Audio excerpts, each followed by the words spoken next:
Joshua chapter 21. Now the family heads of the Levites approached Eleazar the priest, Joshua son of Nun, and the heads of the other tribal families of Israel at Shiloh in Canaan, and said to them, "The Lord commanded through Moses that you give us towns to live in with pasture lands for our livestock." So, as the Lord had commanded, the Israelites gave the Levites the following towns and pasture lands out of their own inheritance. The first lot came out for the Kohathites according to their clans. The Levites, who were descendants of Aaron the priest, were allotted 13 towns from the tribes of Judah, Simeon, and Benjamin. The rest of Kohath's descendants were allotted 10 towns from the clans of the tribes of Ephraim, Dan, and half of Manasseh.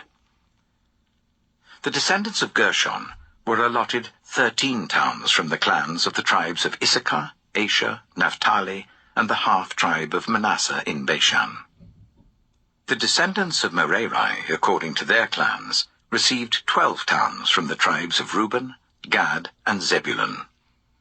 So the Israelites allotted to the Levites these towns and their pasture lands, as the Lord had commanded through Moses. From the tribes of Judah and Simeon, they allotted the following towns by name. These towns were assigned to the descendants of Aaron, who were from the Kohathite clans of the Levites, because the first lot fell to them. They gave them Kiriath Arba, that is, Hebron, with its surrounding pasture land in the hill country of Judah. Arba was the forefather of Anak. But the fields and villages around the city they had given to Caleb, son of Jephunneh, as his possession. So, to the descendants of Aaron the priest, they gave Hebron, a city of refuge for one accused of murder, Libnah, Jattir, Eshtemoa, Holon, Debir, Ain, Jattah, and Beth-Shemesh, together with their pasture lands. 9 towns from these 2 tribes. And from the tribe of Benjamin, they gave them Gibeon, Jeba, Anathoth, and Almon, together with their pasture lands. 4 towns. The total number of towns for the priests, the descendants of Aaron, came to 13, together with their pasture lands. The rest of the Kohathite clans of the Levites were allotted towns from the tribe of Ephraim. In the hill country of Ephraim they were given Shechem, a city of refuge for one accused of murder, and Giza, Kibzaim, and Beth-horon, together with their pasture lands. 4 towns. Also, from the tribe of Dan, they received Eltekeh, Gibbethon, Ajalon, and Gathrimmon, together with their pasture lands. 4 towns. From half the tribe of Manasseh they received Taanach and Gathrimmon, together with their pasture lands. 2 towns. All these 10 towns and their pasture lands were given to the rest of the Kohathite clans. The Levite clans of the Gershonites were given, from the half-tribe of Manasseh, Golan in Bashan, a city of refuge for one accused of murder, and Be-Eshtaroth, together with their pasture lands. 2 towns. From the tribe of Issachar, Kishion, Daberath, Jarmuth, and En-Gannim, together with their pasture lands. 4 towns. From the tribe of Asher, Mishal, Abdon, Helkath, and Rehob, together with their pasture lands. 4 towns. From the tribe of Naphtali, Kedesh in Galilee, a city of refuge for one accused of murder, Hamoth-dor and Kartan, together with their pasture lands. 3 towns.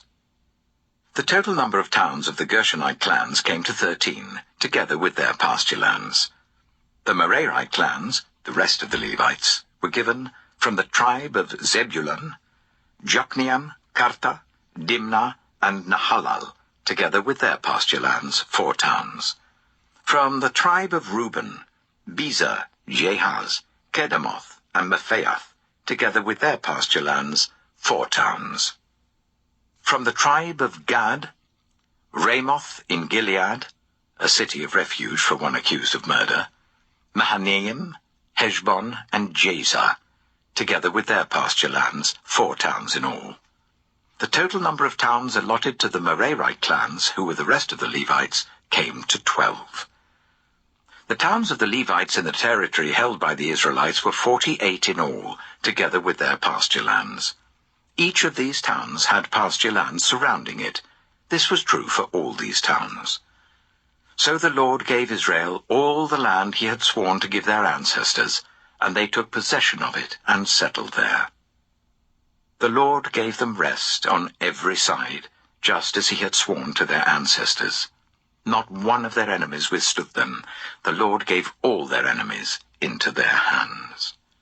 Not one of all the Lord's good promises to Israel failed. Every one was fulfilled. Joshua chapter 22. Then Joshua summoned the Reubenites, the Gadites, and the half-tribe of Manasseh, and said to them, You have done all that Moses, the servant of the Lord, commanded, and you have obeyed me in everything I commanded. For a long time now, to this very day, you have not deserted your fellow Israelites, but have carried out the mission the Lord your God gave you. Now that the Lord your God has given them rest as he promised, return to your homes in the land that Moses, the servant of the Lord, gave you on the other side of the Jordan. But be very careful to keep the commandment and the law that Moses, the servant of the Lord, gave you. To love the Lord your God, to walk in obedience to him, to keep his commands, to hold fast to him, and to serve him with all your heart and with all your soul. Then Joshua blessed them and sent them away, and they went to their homes. To the half-tribe of Manasseh, Moses had given land in Bashan, and to the other half of the tribe Joshua gave land on the west side of the Jordan along with their fellow Israelites.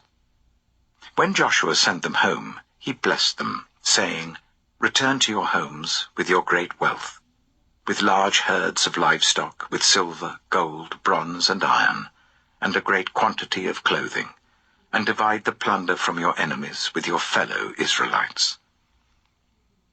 So the Reubenites, the Gadites, and the half-tribe of Manasseh left the Israelites at Shiloh in Canaan to return to Gilead, their own land, which they had acquired in accordance with the command of the Lord through Moses.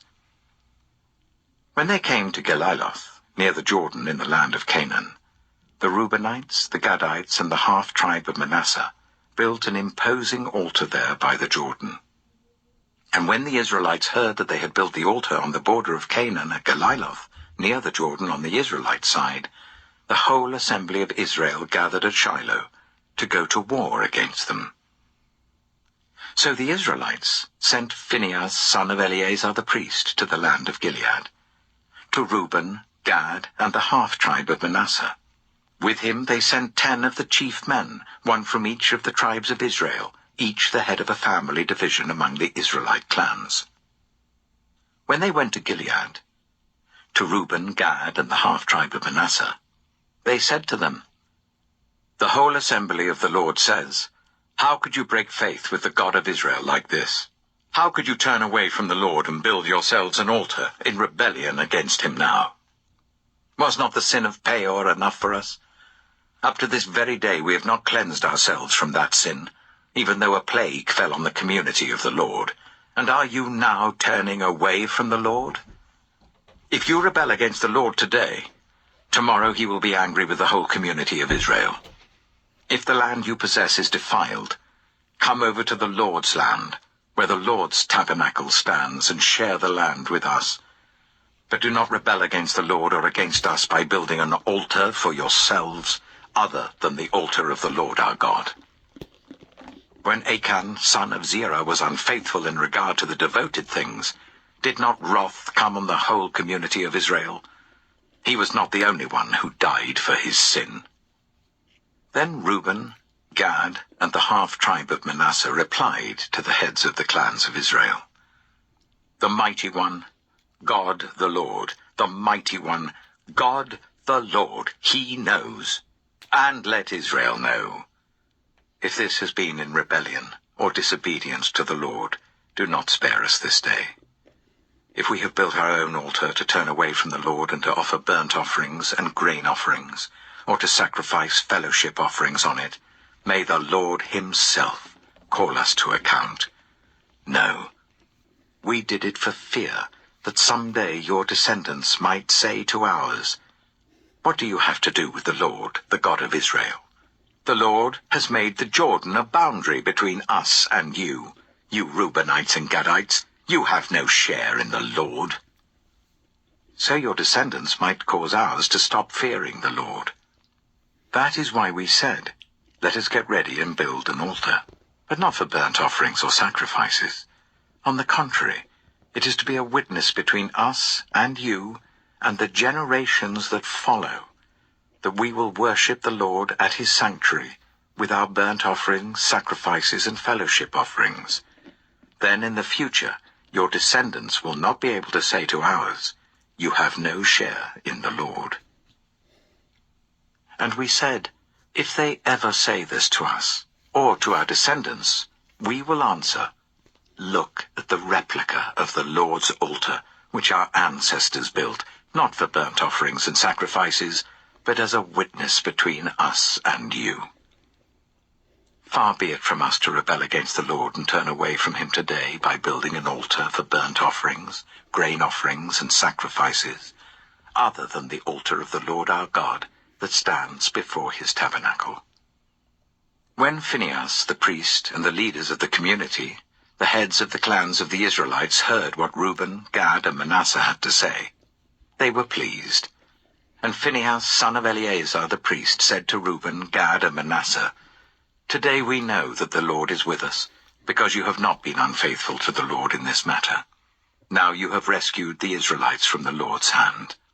Then Phinehas, son of Eleazar the priest, and the leaders returned to Canaan from their meeting with the Reubenites and Gadites in Gilead, and reported to the Israelites. They were glad to hear the report and praised God, and they talked no more about going to war against them to devastate the country where the Reubenites and the Gadites lived. And the Reubenites and the Gadites gave the altar this name, a witness between us that the Lord is God. Joshua chapter 23. After a long time had passed, and the Lord had given Israel rest from all their enemies around them, Joshua, by then a very old man, summoned all Israel, their elders, leaders, judges, and officials, and said to them, I am very old. You yourselves have seen everything the Lord your God has done to all these nations for your sake. It was the Lord your God who fought for you. Remember how I have allotted as an inheritance for your tribes all the land of the nations that remain, the nations I conquered, between the Jordan and the Mediterranean Sea in the west. The Lord your God himself will push them out for your sake. He will drive them out before you, and you will take possession of their land, as the Lord your God promised you. Be very strong. Be careful to obey all that is written in the book of the law of Moses, without turning aside to the right or to the left. Do not associate with these nations that remain among you. Do not invoke the names of their gods or swear by them. You must not serve them or bow down to them. But you are to hold fast to the Lord your God as you have until now. The Lord has driven out before you great and powerful nations. To this day no one has been able to withstand you. One of you routs 1,000, because the Lord your God fights for you just as he promised. So be very careful to love the Lord your God. But if you turn away and ally yourselves with the survivors of these nations that remain among you, and if you intermarry with them and associate with them, then you may be sure that the Lord your God will no longer drive out these nations before you. Instead, they will become snares and traps for you, whips on your backs and thorns in your eyes, until you perish from this good land which the Lord your God has given you. Now I am about to go the way of all the earth. You know with all your heart and soul that not one of all the good promises the Lord your God gave you has failed. Every promise has been fulfilled. Not one has failed. But just as all the good things the Lord your God has promised you have come to you, so he will bring on you all the evil things he has threatened, until the Lord your God has destroyed you from this good land he has given you. If you violate the covenant of the Lord your God which he commanded you, and go and serve other gods and bow down to them, the Lord's anger will burn against you, and you will quickly perish from the good land he has given you. Joshua chapter 24. Then Joshua assembled all the tribes of Israel at Shechem. He summoned the elders, leaders, judges, and officials of Israel, and they presented themselves before God.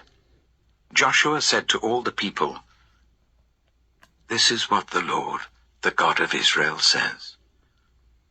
Long ago, your ancestors, including Terah, the father of Abraham and Nahor, lived beyond the river Euphrates and worshipped other gods. But I took your father Abraham from the land beyond the Euphrates and led him throughout Canaan and gave him many descendants. I gave him Isaac, and to Isaac I gave Jacob and Esau. I assigned the hill country of Seir to Esau, but Jacob and his family went down to Egypt. Then I sent Moses and Aaron, and I afflicted the Egyptians by what I did there, and I brought you out. When I brought your people out of Egypt, you came to the sea, and the Egyptians pursued them with chariots and horsemen as far as the Red Sea. But they cried to the Lord for help, and he put darkness between you and the Egyptians. He brought the sea over them and covered them. You saw with your own eyes what I did to the Egyptians. Then you lived in the wilderness for a long time.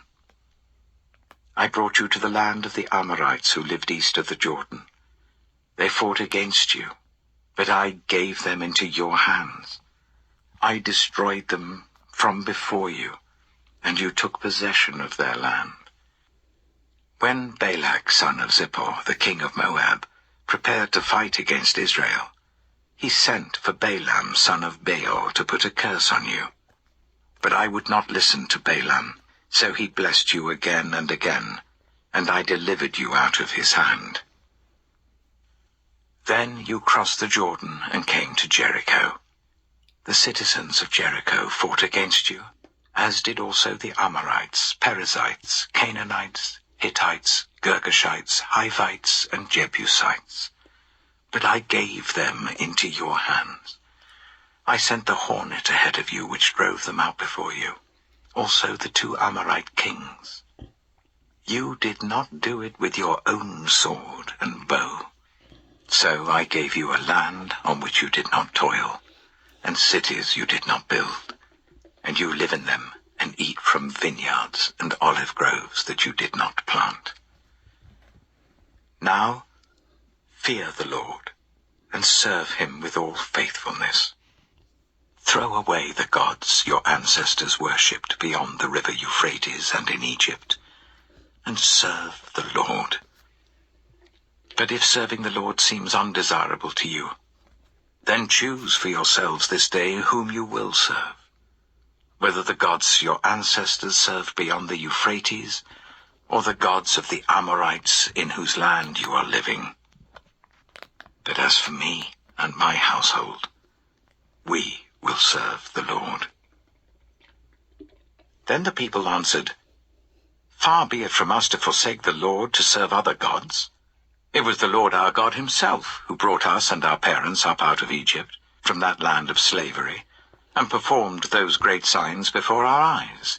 He protected us on our entire journey and among all the nations through which we traveled. And the Lord drove out before us all the nations, including the Amorites who lived in the land.